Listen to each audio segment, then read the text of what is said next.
एक बार की बात है, भगवान बुद्ध अपने शिष्यों के साथ एक वनपथ पर चल रहे थे। चारों ओर हरी भरी घास और छोटे बड़े पौधे थे।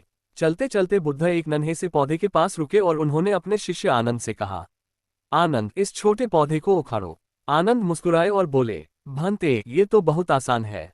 और सचमुच उन्होंने पौधे को एक झटके में उखाड़ लिया। बुद्ध आगे बढ़े। कुछ ही दूर पर उन्हें एक और पौधा मिला जो पहले वाले से बड़ा था। उन्होंने फिर कहा, आनंद, अब इसे उखाड़ो। आनंद ने थोड़ा जोर लगाया।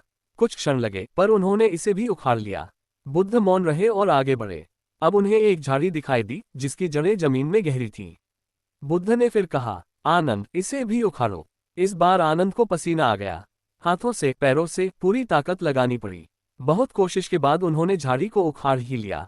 बुद्ध आगे बढ़े और एक विशाल वृक्ष के सामने रुक गए जिसकी शाखाएं आकाश को छू रही थीं और जिसकी जड़ें गहराई तक धंसी थीं।